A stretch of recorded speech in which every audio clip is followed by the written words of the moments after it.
Hello, greetings of the day to everyone. I am Ananthan, Professor, Vidya Vikas Institute for Engineering and Technology, Mysore. I am here to present the details about the module 1, that is simple stresses and strains related to the subject strength of materials. Well, here we study the following things. I will give you a brief introduction to the subject strength of materials. Why do we study this? Need, importance, applications. Then we will try to introduce some definition and concept of stress and strains. Then the very famous and a popular law that is being used in engineering, that is Hooke's law. Then we deal with stress strain diagram for ferrous and non-ferrous materials. An important concept called the factor of safety used in engineering designs.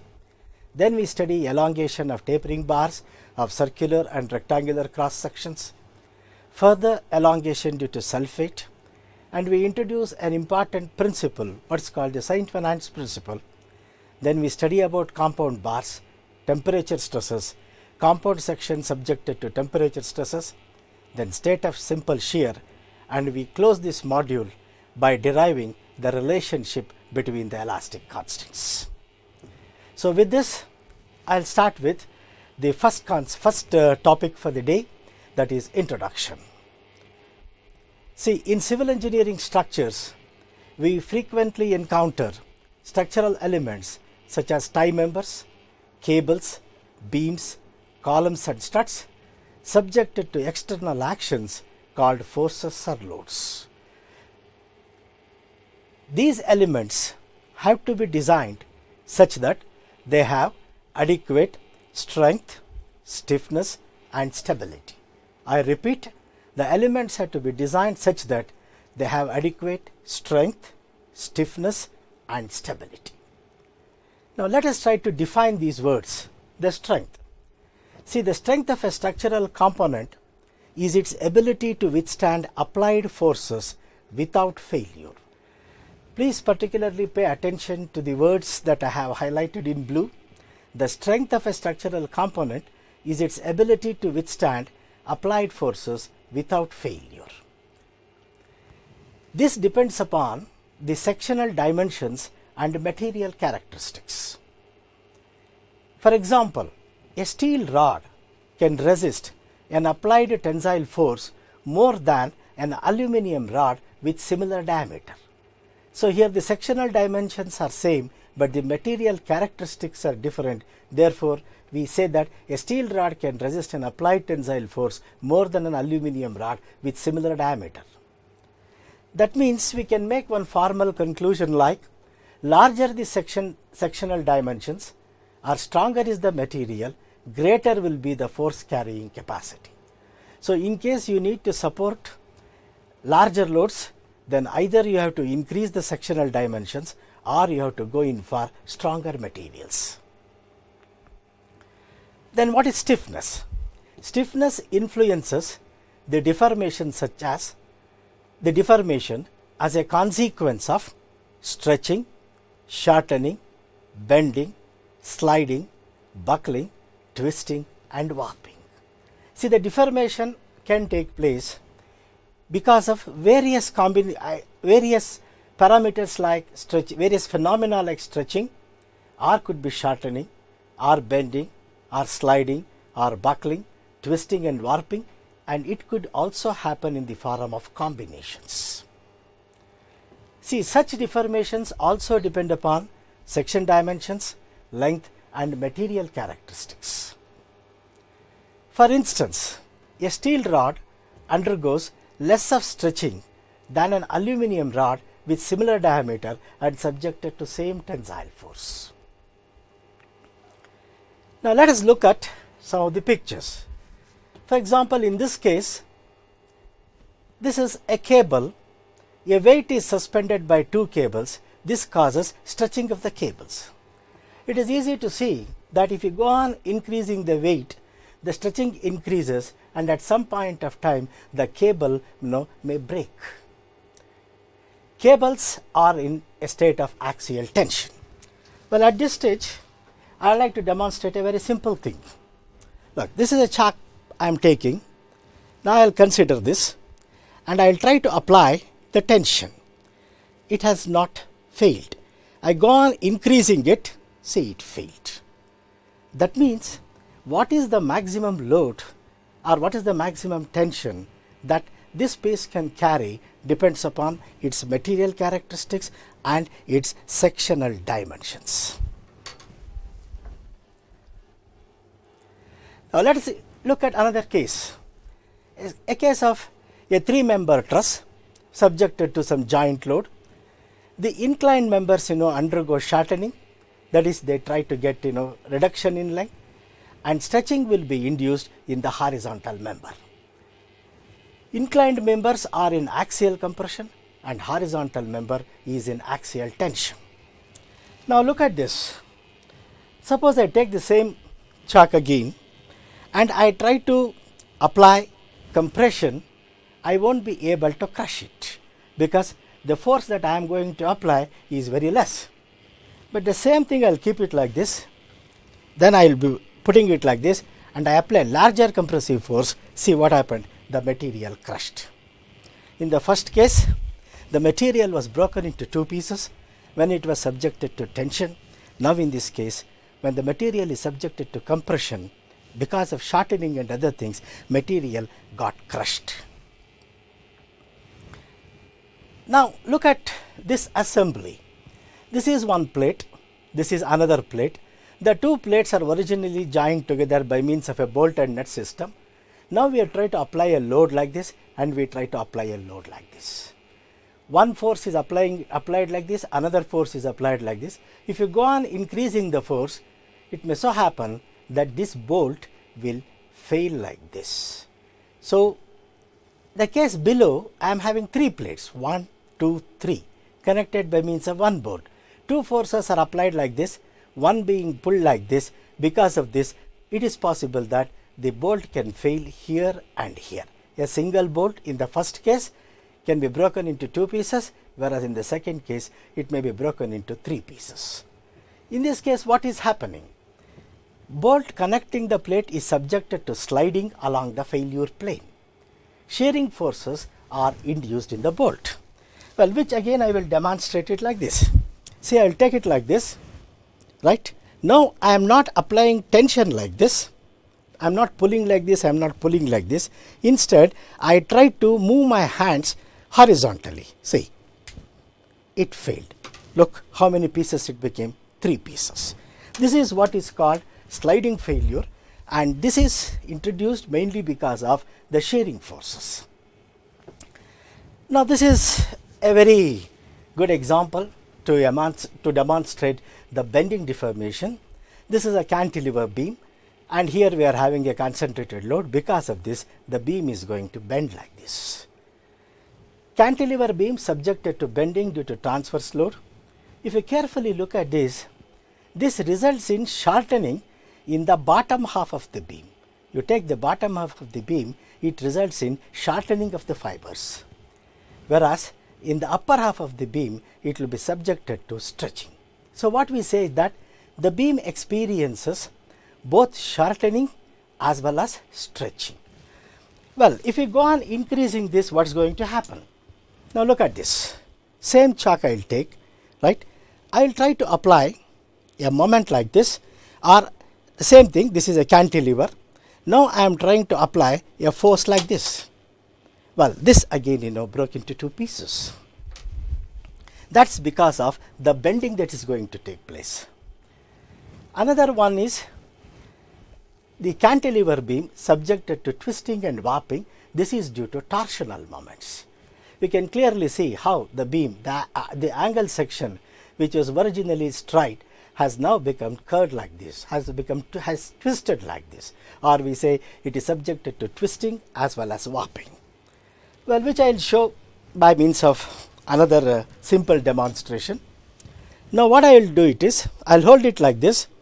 Instead of applying a force like this, which causes bending, right, I try to apply a moment like this. And look at the way it has failed. So this is what we call it as the torsional failure, or the failure that is caused because of the torsional moments. And now you see these things, something which has taken a bent shape. Here it was originally straight, and now we have applied a load here. Because of the application of the load, this member takes a shape like this, or even it may take a shape like this. This is what is called buckling of long compression members due to axial load, which I will demonstrate here. So I will take a long member like this, and now I will try to apply a force like this. See how it can buckle. This is buckling of long compression members due to axial load. The buckling can take place like this, or the buckling can also take place like this. Anyway, depending upon the load that it is acting and about the strength of the member, the buckling can happen about both the axes. So stability refers to the ability to maintain its original configuration. We have finished stiffness, we have finished strength. Now I am coming to the stability. Stability refers to the ability to maintain its original configuration. This again depends upon sectional dimensions, length and material characteristics. For example, a steel rod with larger length will buckle under a compressive action, while the one with a smaller length can remain stable. So the same steel rod we take, if it is with a larger length, it can easily buckle. If it is of a smaller length, it can remain stable. So the subject generally called strength of materials includes the study of the distribution of internal forces, the stability and deformation of various elements. It is founded both on the results of experiments and the application of the principles of mechanics and mathematics. The results obtained in the subject of strength of materials form an important part of the basis of scientific and engineering designs of different structural elements. Please pay particular attention to this, the importance of this subject. The results obtained in the subject of strength of materials form an important part of the basis of scientific and engineering designs of different structural elements. Hence, this is treated as subject of fundamental importance in design engineering. If you want to be a design engineer, you should have a very good idea about strength of materials. In the context of civil engineering, this subject refers to various methods of analyzing deformation. The moment I say deformation, it could be stretching, or it could be compression, or it could be bending deformations, or twisting, or buckling, all those things. So it deals with the behavior of structural elements such as plates, rods, beams, columns, shafts, etc. Before I proceed to the concepts and definition, the first form of failure which I told you, by applying tension as well as by applying compression, we will be covering it up in the first module, which I will be handling it. In the second module, my colleague Dr. S.V. Venkatesh and Professor Ravi Raj from SJC Mysore, they will be handling the second module, wherein they deal with some complex stresses. Here in the first module, I will be dealing only with simple stresses. In the second module, we slightly go into some complex concepts, what we call it as compound stresses, thick and thin cylinders. Then in the third module, you will study about the bending moment and shearing forces. That is the one which I told you about, holding a cantilever like this and applying a load. So which will be done by Dr. M.N. Sheshaprakash, Professor, Head of the Department Civil Engineering, Vidya Vikas, Mysore. Then the fourth module deals with bending stresses and strains. I told you that the lower half of the beam may be subjected to compression, the upper half of the beam may be subjected to tension. How to find out the stresses induced due to bending and shear, that you will be studying it in the fourth module, which my colleague again, Professor S.V. Venkatesh from PS Institute of Technology, Bangalore, will be dealing with that. Again in the fourth module, you will be studying about the columns and struts, that is, imagine this one, undergoing buckling because of the large compressive load. That will be handled by Dr. G.P. Chandradhar, Professor, SJCE, Mysore. Then in the fifth module, we deal with torsion of shafts, that is taking it like this and applying a twisting moment and failing it. So that will be done by Dr. S.K. Prasad from SJCE, Mysore. Then the fifth module also deals with what is called the theories of failure, which will be handled by Dr. C.V. Srinivas, Professor and Head of the Department in Global Institute of Technology, Bangalore. So this is the scheme and this is the plan that we have to reach all of you with this particular subject. Now let us look into some of the basic concepts and definitions. See, a load applied to a structural member will induce internal forces within the member which are called stress resultants. Please mark the word, the stress resultants. I will repeat again. A load applied to a structural member will induce internal forces within the member called stress resultants. And if computed, I'll pass stress resultants, and if these stress resultants are computed based on unit cross-sectional area, then they are termed as intensity of stress or simply stress in the member. So what exactly we mean by the intensity of stress or simply stress means the internal forces that are caused in the member due to the external loads that is being applied on the member calculated on the unit cross-sectional area, we call it as simply a stress in the member. The stresses induced in the structural member will cause different types of deformation in the member, which I told you, like stretching, twisting, bending, buckling, shortening, etc. So the stresses induced in the structural member will cause different types of deformation in the member. If such deformations are computed based on unit dimensions, then they are termed as strain in the member.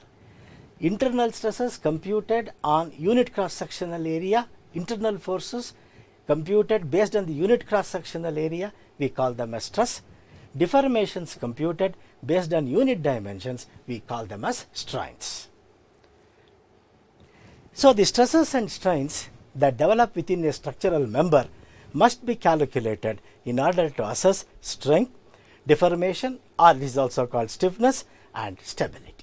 So that means for engineering designs, we must ensure adequate strength, adequate stiffness, and adequate stability.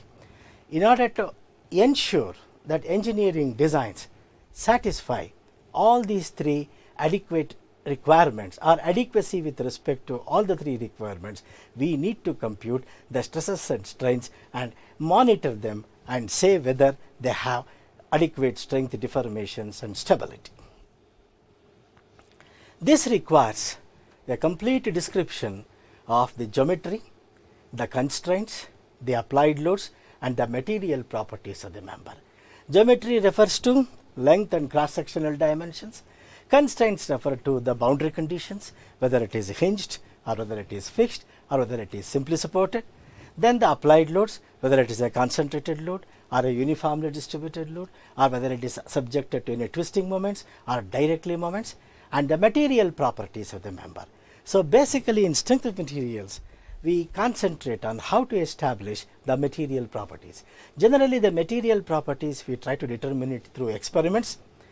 Then we try to compute the stresses and strains, right, based on principles of mechanics and mathematics, then combine the two things together and assess for adequacy with respect to strength, deformation, and stability.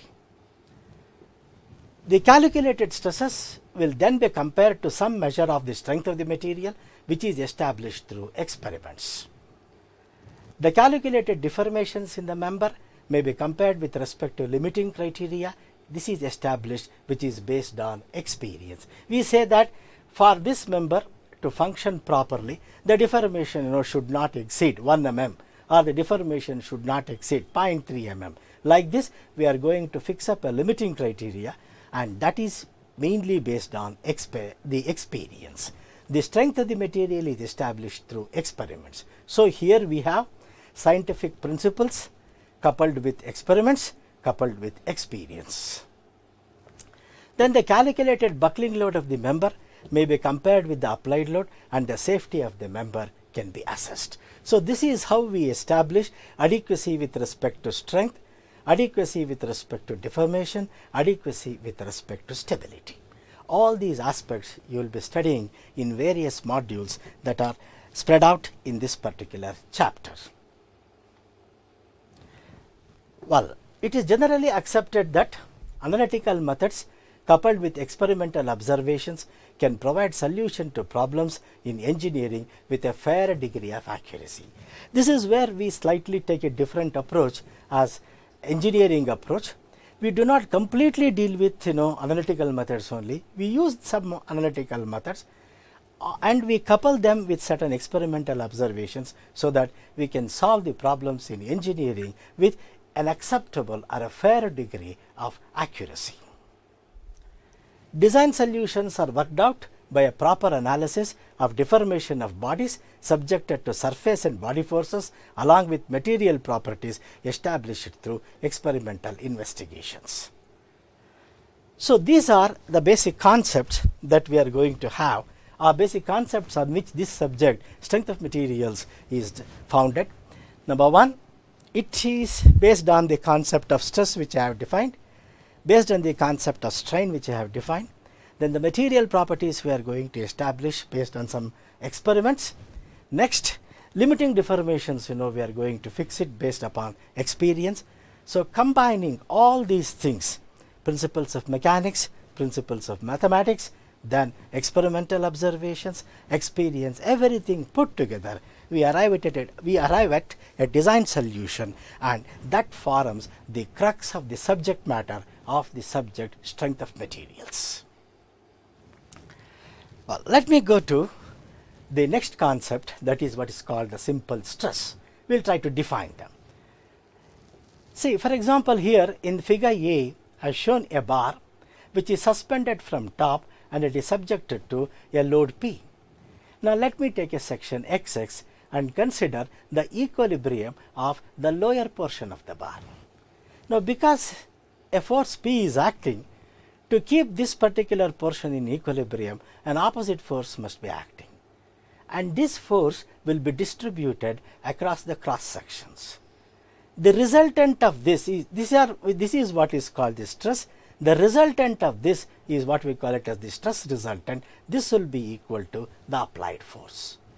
So it can be noted that the external force applied to a body in equilibrium is reacted by internal forces set up within the material. This is an external force. These are the internal forces that are set up within the material. So if a bar is subjected to an axial tension or axial compression the other way, bar is said to be subjected to what is called uniform, direct or normal or simple stresses. We call them as direct stress, or we call them as normal stresses, or we also call them as simple stresses. And remember, these stresses, whether direct, normal or simple, they are distributed uniformly across the cross section. And why we call them normal is because they are acting perpendicular to the plane, not along the plane. They are acting perpendicular to the plane. That's why they are called the normal stresses. Well, how do we compute this? Very simple. Stress sigma is given by the relation load P divided by sectional area. This is expressed in Newton per mm squared or megapascals, MPa. The stress may thus be compressive or tensile depending upon the nature of the load. If the nature of the load is tensile, we get tensile stresses. If the nature of the load is compression, we get compressive stresses. And in both the cases, we calculate it as load P divided by sectional area or cross sectional area. For example, if the cross sectional area is a rectangle with the dimensions B and H, then the sectional area will be B into H. If it is circular with a diameter D, then the sectional area would be equal to pi d square divided by 4. And this is always expressed in the units of Newton per mm squared or megapascals. For example, load P is in newtons, sectional area is in mm squared. So if we take this ratio, it will work out as Newton per mm squared, or it is also called megapascals. Then what is simple strain?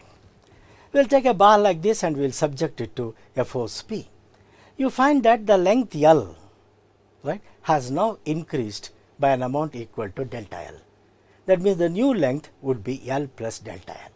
So now we have a change in length, that is what is called delta L. The change in length divided by the original length is what we call it as the strain. See, if a bar is subjected to a direct load and hence a stress, the bar will change in length. The strain epsilon is equal to change in length delta L divided by the original length L. This strain is also termed as the longitudinal strain because it is measured in the direction of application of the load. The application of the load is horizontal. The strain is also measured in the horizontal direction. So we call it as a longitudinal strain. Strain is thus a measure of the deformation of the member. It is simply the ratio of two quantities with the same units, hence it is non-dimensional, that is, it has no units. For example, this is mm, this is also mm, therefore the strain is non-dimensional, unitless, as opposed to stress, which is Newton per mm squared. Because the strains are very small quantities, they are also expressed as strain into 10 power minus 6, which we call them as microstrains and represented as mu epsilon, that is microstrain. Same strain you multiply it by 10 power minus 6, we call it as mu epsilon, that is microstrains.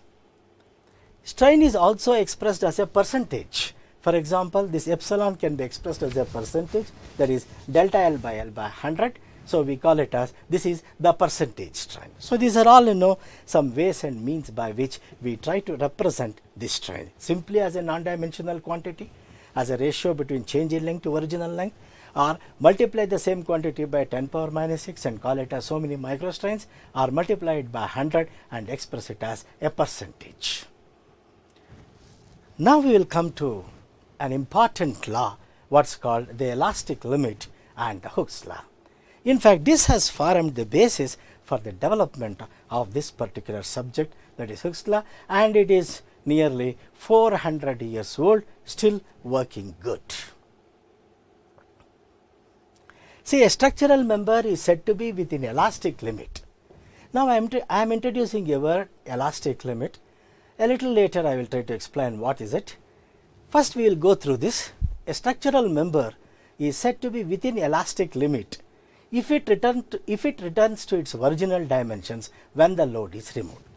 Just to give you an idea, take a rubber band, then stretch it, and then it elongates, then release it, it comes back. So if things are happening like this for repeated application of load, when you apply the load, there will be deformations. When you remove the load, it returns to its original dimension. We say that the member is in elastic limit. Within this range, the deformations are proportional to the loads producing them. Please understand this point carefully. Within this load range means within elastic limit, the deformations, whatever you are going to produce, they are proportional to the loads producing them. More deformation, more load. Less deformation, less load. They are directly proportional. Just to give you an idea, we say that Hooke's law states that the force needed to extend or compress a spring by some distance is proportional to that distance. Means force is proportional to the deformations. This picture should give you a good idea. This is one spring which is suspended from top. In the first picture, this moves by a distance x. The load applied is say 1 unit or one measure. Suppose the spring goes by 2x, then you see here the force is or the weight is doubled. That means deformation is proportional to the force. If you go on increasing this, this will also increase. If you go for 3, 3x, go for 4, 4x. But can it go infinitely like this? No. Can it be indefinite like this? No. As long as the material is within the elastic limit.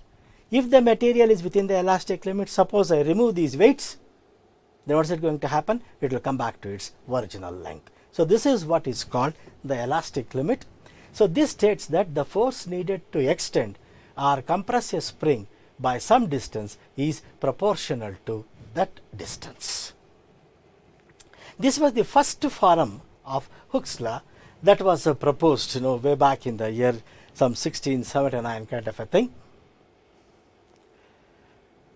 See, since loads are proportional to the stresses they produce and deformations are proportional to the strains. Let us try to understand this sentence carefully. Loads are proportional to the stresses.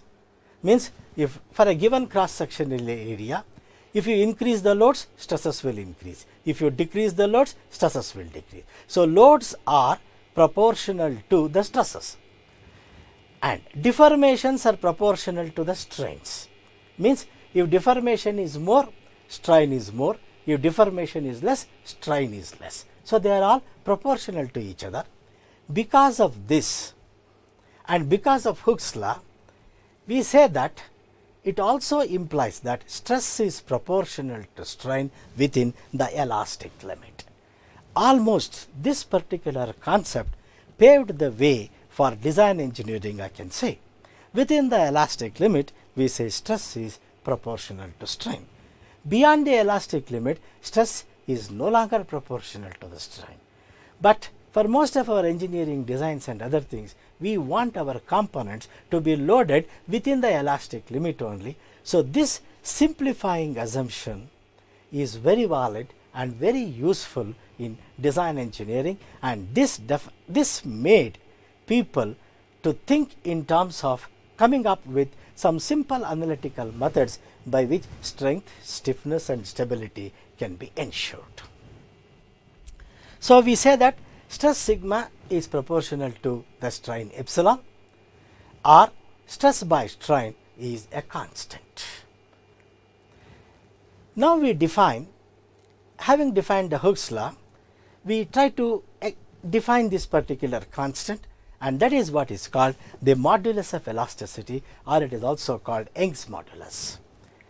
See here, in the previously I told that sigma by epsilon is a constant.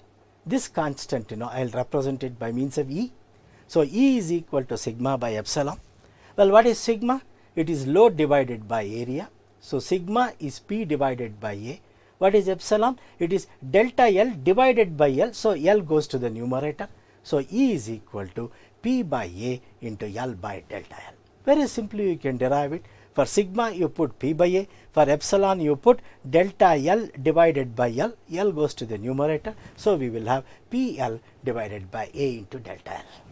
That means, if I know the load, if I know the cross sectional dimensions, if I know the length of the member, and if I can measure the deformation for this particular load using this relation, I can find out the modulus of elasticity, or vice versa. If I know the modulus of elasticity, if I know the force that it is acting, the length of the member, the cross sectional area, I can also compute what is delta L.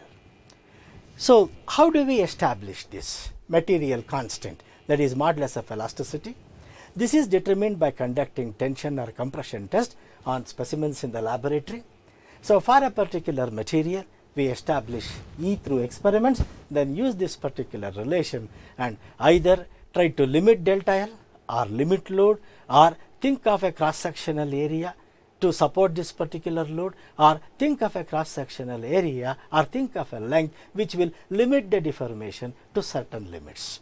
So, this simple equation which is applicable in the elastic limit, derived based on the principle of Hooke's law that stress is proportional to strain, is of fundamental importance and helps in design engineering.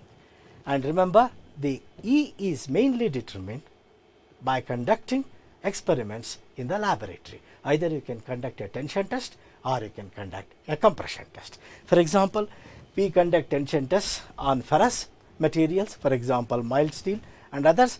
Suppose you want to know the modulus of elasticity of E for concrete, we don't conduct a tension test because concrete is very weak in tension. So, we will be conducting a compression test, and through the help of a compression test, we try to establish this material constant. So, this is a material constant related to external load, the geometry, that is the cross sectional area and the length, and the deformation.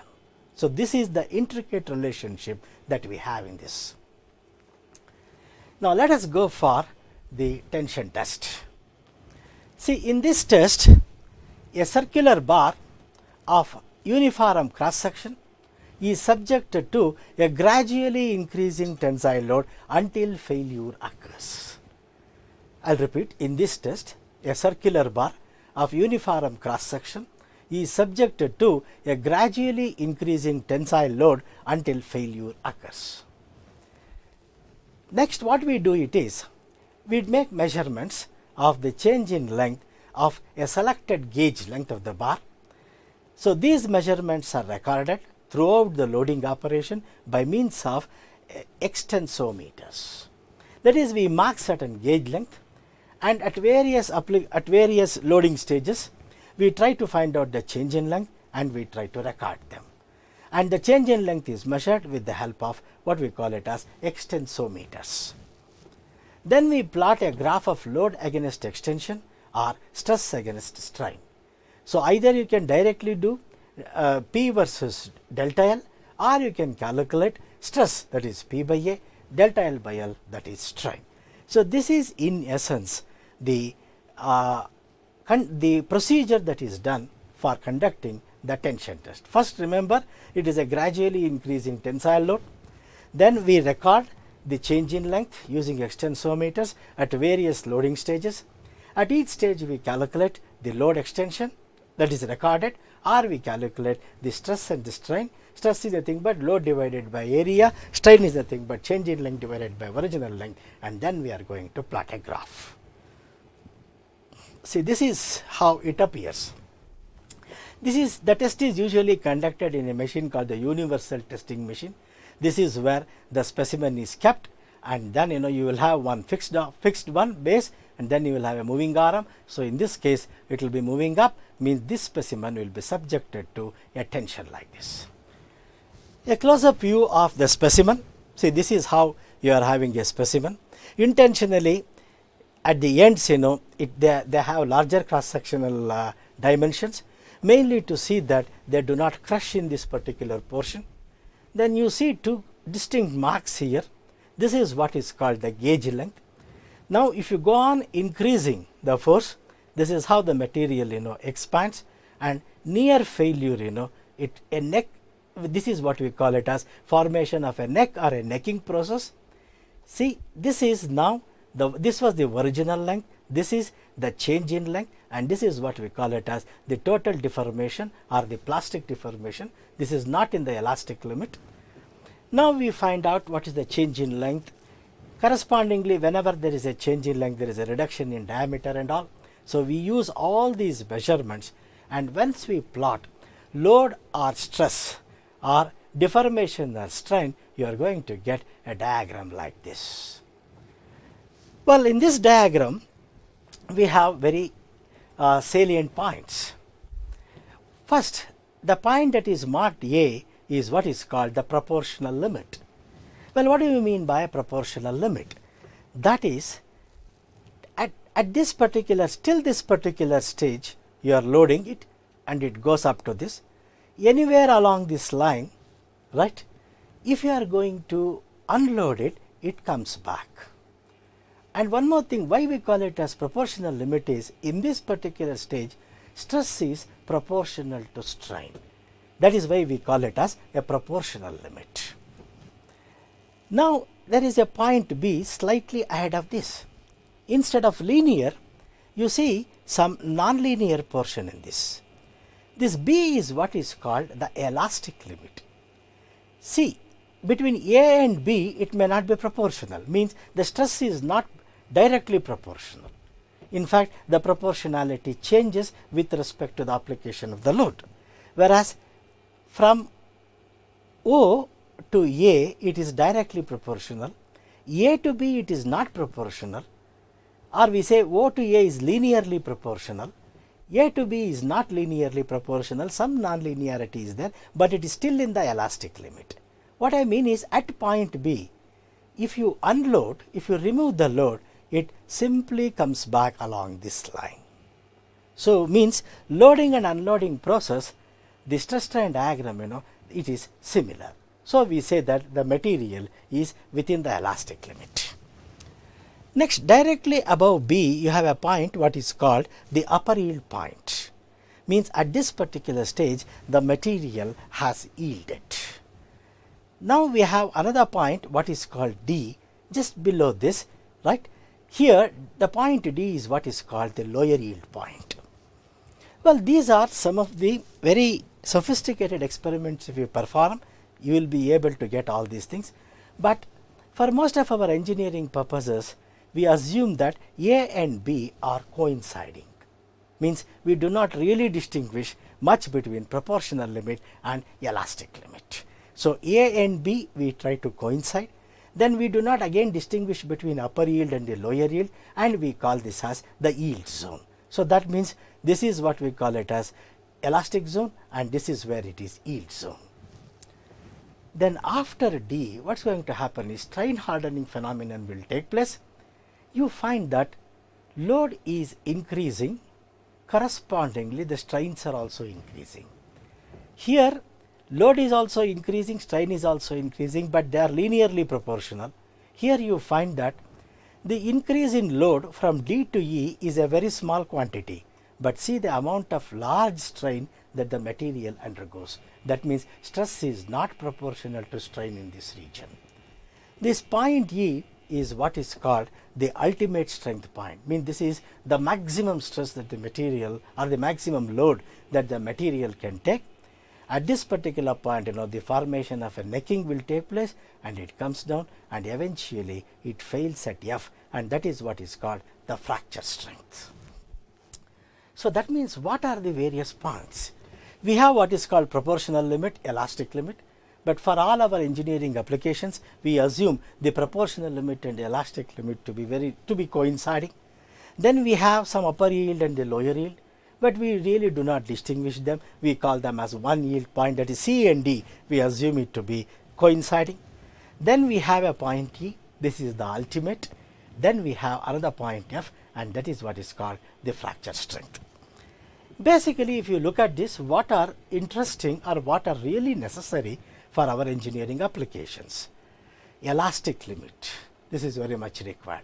Means if you conduct a tension test, we need to really find out what is the load up to which, or what is the deformation that the member can undergo, right, within the elastic limit. Afterwards, we would like to typically restrict our strength to this strength. This is what is called the yield strength of the material. We do not want to put the material beyond yield, because if it goes beyond yield, if you unload it, then what is it going to happen? Some permanent deformations will take place. So as a result of which, we do not want any permanent deformation to be there. Whenever a load is there, let it deform. Whenever the load is removed, it should come back. So therefore, we define one more strength, what is called the yield strength, and it is also necessary when we try to establish what is the maximum load carrying capacity of the member. Well, this is the limited strength that we are going to consider, but beyond that still the member can take much more load, and this is what is called the ultimate strength of the member. Theoretically, for our engineering applications, the fracture strength is of little practical importance. We really do not worry about that. So to conclude this stress strain diagram, what do? We take a specimen like this, we mark a gauge length over which we are going to measure the extension. Intentionally, the diameters at the ends are made larger than the dimensions here. That is to see that failure will not take place in the crushing zone. Next, we go on gradually increasing the load. We are going to measure the deformations that are going to take place in this. Finally, at F, what is it going to happen? The material fails like this. Whatever the loads, whatever the cross-sectional, whatever the change in length that you record, that you are going to calculate it in terms of stresses and strains, and if you plot it, typically you are going to get this. So the graph can be first divided into two regions. One is the elastic region, another one is the plastic region. So in the elastic region means this comes up to the point B. We have proportional limit, elastic limit, but for all practical purposes they are one and the same. Then we have an upper yield and the lower yield point. Again, for all practical purposes, we call them as yield point. Next, we have an ultimate strength. This is the point E. Then we have the fracture strength. As long as the material is loaded up to point B, we say it is in the elastic limit. Beyond B, it comes into the plastic region. Okay. So these are the various things that I discussed. So a diagram which have been, to make it more clear, I am trying to put it like this: A, B, C, D, E, F. So this is partially plastic region, or we will simply say it is a plastic region. This is the elastic region. This is with respect to ferrous metals. Now if we go for non-ferrous metals, you may find typically some curves like this, wherein we do not have a well defined yield point, leave alone having upper yield, lower yield. That you are going to get only for a material like mild steel, right? Only if you go for mild steel you will get all those things, but all other materials, even some high strength materials, do not exhibit yield at all. So in that particular case we get some diagrams like this. So for certain materials, for example high carbon steels and non-ferrous metals, it is not possible to detect any difference between the upper and lower yield points. And to your surprise, please read this, and in some cases yield point may not exist at all. So simply something like this, it can go on like this, and suddenly at this particular point it can fail. So you may not have any upper and lower yield, and in some cases yield point may not exist at all. In that case, what do we do?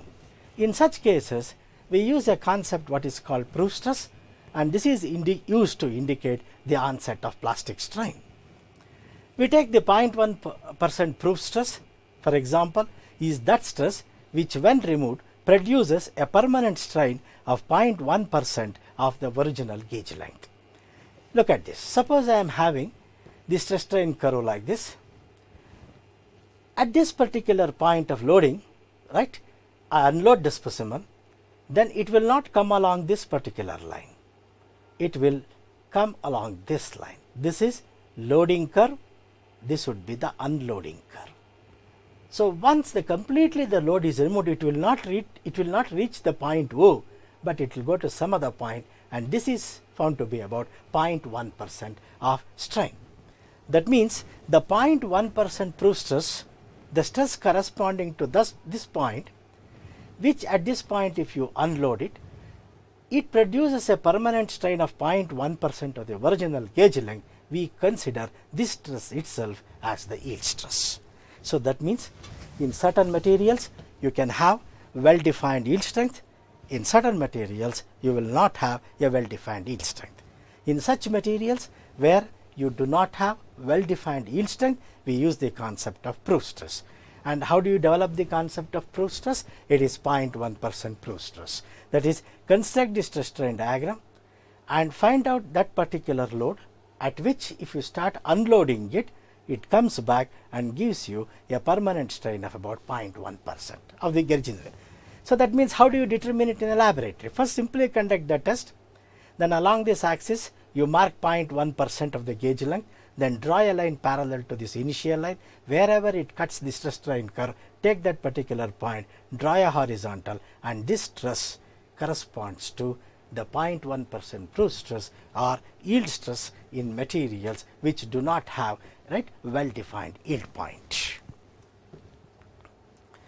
So that means in this class I try to give you some basic introduction to the subject strength of materials, the need, importance, the applications, the various deformations, various types of deformations, and many other things, and also the stress strain diagrams, the material properties and other things.